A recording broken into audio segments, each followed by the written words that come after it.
हमारे साथ शैलेश नितिन त्रिवेदी है। कवासी लखमा के साथ काफी नजदीक से काम किया है शैलेश नितिन त्रिवेदी ने। भारतीय जनता पार्टी का मुकाबला करने में शैलेश नितिन त्रिवेदी की हमेशा बड़ी भूमिका रही है। पार्टी पुस्तक निगम के अध्यक्ष रहे, कांग्रेस के मीडिया विभाग के प्रभारी रहे। चर्चा की शुरुआत शैलेश नितिन त्रिवेदी जी से करते हैं और शैलेश जी से समझना चाहते हैं, कवासी समस्या या समाधान? कवासी लखमा को मैंने जैसा देखा, पाया और समझा है, स्वयं निरक्षर है, मात्र हस्ताक्षर कर लेते हैं जैसा आपने कहा, लेकिन उनकी समझ, शिक्षा के प्रति उनकी ललक, जब वे मंत्री बने तो जो सैकड़ों स्कूल कोंटा क्षेत्र में, बस्तर में बंद किए गए थे, उन स्कूलों को फिर से चालू करवाने में कवासी लखमा ने विशेष रुचि लेके पूरे समर्पण के साथ काम किया। मुझे सलवा जुड़ूम के दिन भी याद है जब कांग्रेस में ही महेंद्र कर्मा जी राज्य सरकार वहां पर माओवादियों के समापन के लिए सलवा जुड़ूम नाम का अभियान चला रहे थे। महेंद्र कर्मा जी हमारे शहीद बलिदानी नेता, लेकिन बाद में सर्वोच्च न्यायालय ने सलवा जुड़ूम को गलत करार दिया। कवासी लखमा जैसा अनपढ़ और निरक्षर व्यक्ति इतनी समझ रखता था कि उसने पहले दिन से कहा कि सलवा जुड़ूम सही नहीं है, और राज्य सरकार की पूरी ताकत, तत्कालीन भाजपा सरकार की पूरी ताकत और माओवादी के विरोधियों की पूरी ताकत के सामने कवासी लखमा ने खड़े होकर यह बात कही। एक और बात कवासी लखमा के बारे में कहूंगा, दृढ़ निश्चय और समर्पण। कवासी लखमा जो ठान लेते हैं, जब भी किसी क्षेत्र में जाते हैं, पान ठेले में खड़े होकर, चाय दुकान में खड़े होकर आम लोगों से सहज वे संवाद स्थापित करते हैं। ये उनकी बहुत बड़ी ताकत है जी। कवासी लखमा ने मुझसे बहुत सारी अंतरंग बातें साझा की जी। उनके बड़े लड़के कवासी बोंकी की शादी में मैं उनके गांव तक गया था जी। और कवासी लखमा ने कभी माओवाद का समर्थन नहीं किया जी। कवासी लखमा ने कभी माओवादियों को संरक्षण नहीं दिया, बल्कि कवासी लखमा के कारण अनेक बार बस्तर में बहुत सारे लोगों की जानें बची हैं। जी। कवासी लखमा पूरी तरीके से संविधान में विश्वास रखने वाले, कानून में विश्वास रखने वाले हैं, लेकिन जिस विपरीत परिस्थिति में वे रहते हैं, जिस गांव से वे आते हैं, जिस ट्राइब से वो आते हैं, जिस गोड़ों के भी जिस उपजाति वर्ग से आते हैं, बहुत लड़ाकू और आक्रामक जाति है, उसके बहुत सारे लोग माड़िया से आते हैं, माओवादी भी हैं जी। इसलिए कई लोग कवासी लखमा पे ये आरोप मढ़ने की कोशिश करते हैं, लेकिन कवासी लखमा। एक बार बताओ शैलेश जी, आप इतनी मुखरता के साथ कवासी लखमा पर लगने वाले आरोप को खारिज कर रहे हो, दो सवाल इसके साथ में जुड़ जाते हैं। जिस नक्सली उन्मूलन के लिए महेंद्र कर्मा जैसा कांग्रेस का कद्दावर शख्स सलवा जुड़ूम जैसे आंदोलन की शुरुआत करता है, कवासी लखमा उसकी खिलाफत करते हैं। माना गया कि ये दो विपरीत ध्रुव हैं, एक नक्सलियों को उखाड़ फेंक देना चाहता है और एक नक्सलियों की दम पर अपनी राजनीति को बनाए रखना चाहता है। एक सवाल।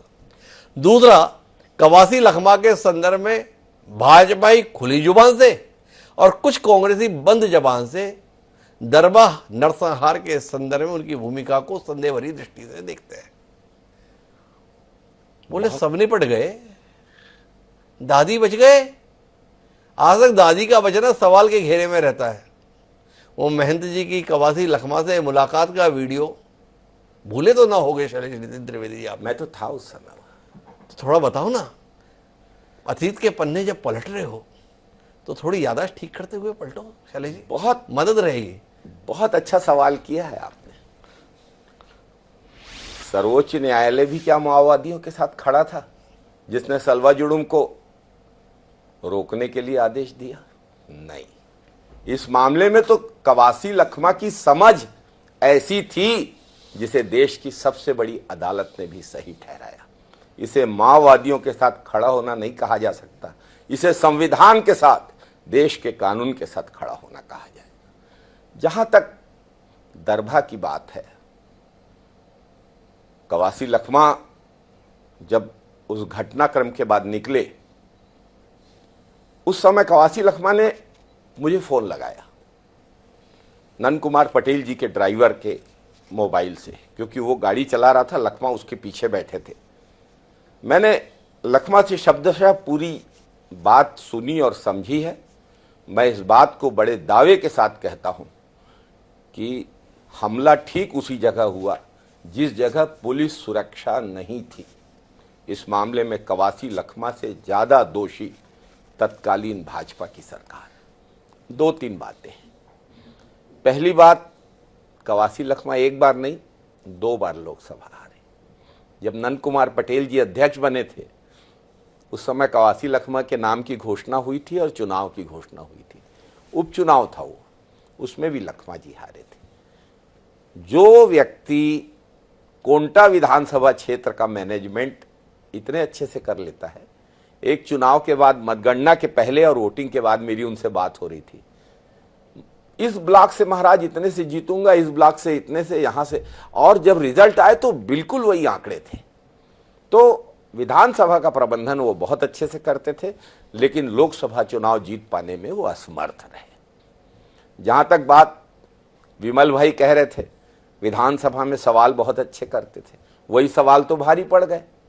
एक सवाल उनने पिछले सत्र में किया जिसमें सरकार को यह स्वीकार करना पड़ा कि आचार संहिता में आदेश जारी करके गलती हुई है। सरकार को कटघरे में खड़ा किया, ईडी के निशाने पे आ गए।